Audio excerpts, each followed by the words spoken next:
India brides நேயர்கள் அனைவருக்கும் வணக்கம். இன்றைக்கி நம்ம பார்க்க போகிறது வந்து அஸ்ஸாம் மாநிலத்தில் நடக்கிற மழை வெள்ளத்தை பற்றி தான். கிட்டத்தட்ட 10 நாட்களுக்கு மேலே வந்து மழை பெஞ்சிட்ருக்கு. இதை எந்த மீடியாவும் கவர் பண்ணல அப்படிங்கிறது தான் ரொம்ப வருத்தமான செய்தி. அதே நேரம் வந்து மத்திய அரசும் பெருசாக ஒன்றும் நடவடிக்கை எடுத்த மாதிரி தெரியல. அங்கே உள்ள எம்எல்ஏக்களே என்ன பண்ணுறாங்கன்னா ஸ்டார் ஹோட்டல் ரூம் போட்டு தங்கிட்டு இருக்காங்களாம். இவங்களாம் எதுக்காக அந்த பதவிக்கு வந்தாங்கன்னு தெரியல.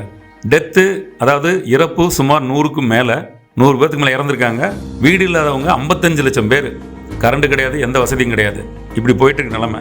இதில் ஒரு ஆறுதலான அதே நேரம் ஒரு நல்ல விஷயம் என்னென்னா, நம்ம ஆர்மி, அதாவது இராணுவம் தான் களம் இறங்கி வேலை பார்த்துட்ருக்காங்க.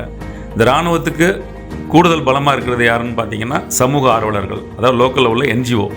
இவங்கெல்லாம் கூட சேர்ந்து பண்ணுறதுனால பழைய நிலைமைக்கு வந்துட்டுருக்கு. அப்புறமா இன்னொரு நல்ல விஷயம், முகேஷ் அம்பானி சுமார் 25 கோடி மத்திய அரசு கொடுத்துருக்காரு. இது அந்த மக்களுக்கு போய் சேர்ந்தால் நல்லாயிருக்கும். மத்திய அரசு விரைந்து நடவடிக்கை எடுத்து சகஜ நிலைமைக்கு கொண்டு வரணும்.